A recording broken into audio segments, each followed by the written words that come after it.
बहुत समय पहले की बात है। किसी गांव में जनार्दन नाम का एक गरीब व्यक्ति रहता था।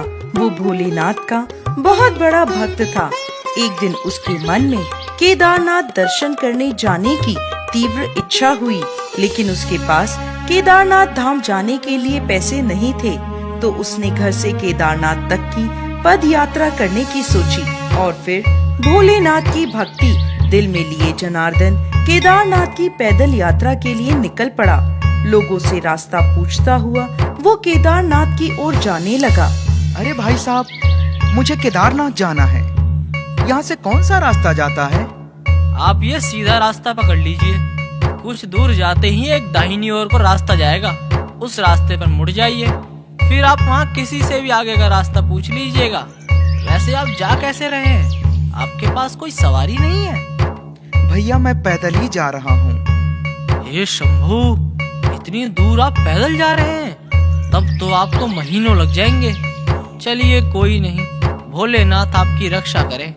धन्यवाद भाई साहब। हे भोलेनाथ, मैं तुम्हारे पास आ रहा हूँ। बहुत जल्दी तुमसे भेंट होगी। हर हर महादेव। भक्त जनार्दन भगवान शिव का जयकारा लगाते चलता जा रहा था। भाई साहब, मैं केदारनाथ के पद यात्रा पर हूँ। मेरे पास कोई पैसे नहीं हैं और मुझे बहुत तेज भूख लगी है। क्या आप मुझे 2 रोटी खिला सकते हैं?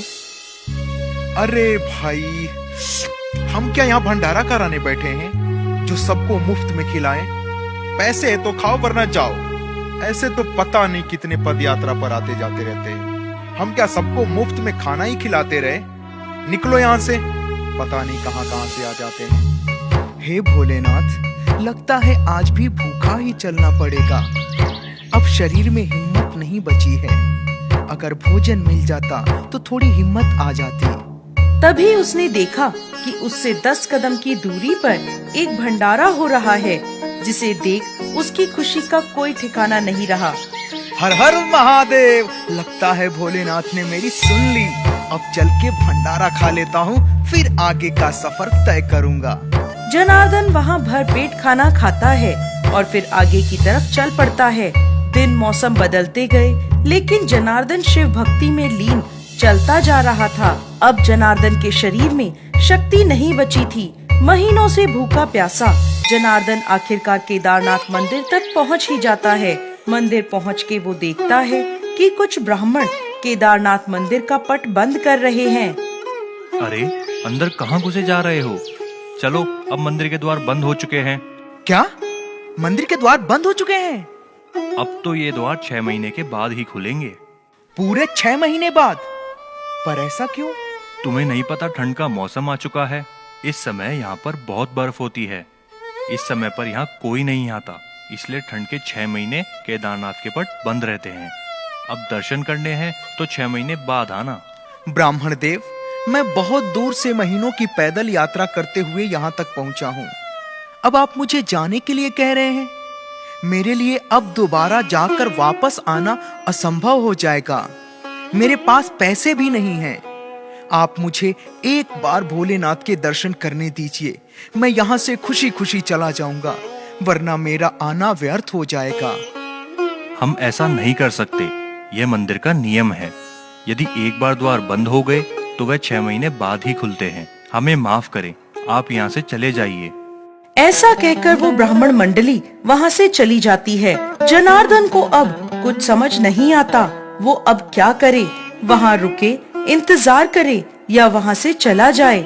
इतने परिश्रम के बाद भी दर्शन ना कर पाने की वजह से जनार्दन का दिल टूट जाता है और वो वहीं बैठकर रोने लगता है। धीरे धीरे ठंड बढ़ने लगती है, सूरज ढलने लगता है और देखते ही देखते रात हो जाती है। लेकिन जनार्दन वहीं मंदिर के द्वार पर बैठा रोता रहता है। हे प्रभु, मुझसे ऐसी कौन सी भूल हो गई जो आपने मुझे दर्शन तक नहीं दिए? मेरी भक्ति में कहाँ कमी रह गई थी प्रभु? अब मैं कहाँ जाऊं? मुझे कुछ समझ नहीं आ रहा है। क्या करूं मैं? तभी जनार्दन देखता है कि दूर पहाड़ों में से एक लंबे कद का व्यक्ति, जिसकी आंखें नीली लंबी जटाएं, सिर पर भभूत और हाथों में त्रिशूल और डमरू है, उसकी तरफ चला आ रहा है। क्या हुआ बेटा, यहाँ बैठा रो क्यों रहा है? बाबा क्या बताऊं, मैं महीनों की पद यात्रा करता हुआ भगवान भोलेनाथ के दर्शन के लिए आया था, लेकिन जब मैं यहाँ पहुंचा तो मंदिर के द्वार 6 महीने के लिए बंद कर दिए गए। मैं भगवान के दर्शन तक नहीं कर पाया। अब ना मेरे पास वापस जाने का कोई साधन है, ना ही मेरा मन है। मैं यहीं अपने प्राण त्याग दूंगा बाबा। भोलेनाथ के घर आकर ऐसी मूर्खों वाली बातें कर रहा है। तुझे भूख लगी है ना? हाँ बाबा। ये ले, सेब खा ले। बेटा ऐसे निराश नहीं होते, तू आराम से सो जा। मुझे लगता है कि कल द्वार खुल जाएंगे। अघोरी बाबा के सर पे हाथ रखते ही जनार्दन को नींद आ जाती है और वो सो जाता है। फिर सुबह होती है, सूरज की किरणें निकलती हैं और जनार्दन के चेहरे पर पड़ती हैं। जनार्दन अपनी आंखें खोलता है तो देखता है कि सामने से ब्राह्मणों की मंडली मंदिर की ओर आ रही है। अरे पंडित जी आप? पंडित जी आप तो कह रहे थे ये द्वार 6 महीने बाद खुलेगा, लेकिन आप तो एक ही दिन में वापस आ गए।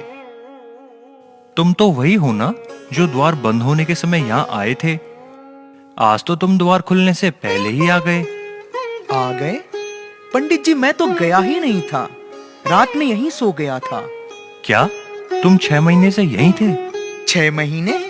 नहीं पंडित जी, मैं कल ही तो आया था। किस भ्रम में हो भाई? उस बात को आज 6 महीने बीत चुके हैं और आज मैं 6 महीने बाद ही आकर मंदिर के द्वार खोल रहा हूँ। पर मैं तो कल रात ही सोया था, 6 महीने कैसे हो गए?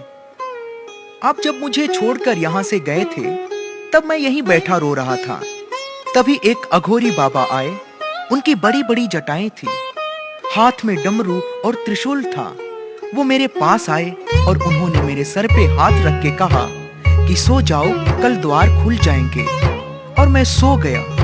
आज सुबह उठकर देखा तो आप लोग द्वार खोल रहे थे और आप कह रहे हो कि 6 महीने बीत गए। जनार्दन की ये बात सुनते ही वहाँ खड़े सब लोगों की आंखों में आंसू आ गए और वो जनार्दन के पैरों में गिर गए।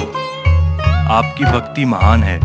जिसके दर्शन पाने के लिए बड़े बड़े ऋषि मुनि अपना जीवन लगा देते हैं, फिर भी उन्हें दर्शन नहीं होते। उनके दर्शन आपने ऐसे ही पा लिया। वो अघोरी बाबा और कोई नहीं, साक्षात भोलेनाथ थे, जिन्होंने अपनी माया से आपके 6 महीने के समय को एक रात में बदल दिया। ये बात सुनकर जनार्दन भी चौंक जाता है और जाकर भोलेनाथ के चरणों में गिर जाता है। तो इस तरह से एक भक्त ने बिना तपस्या साधना के अपने भगवान के दर्शन पा लिए।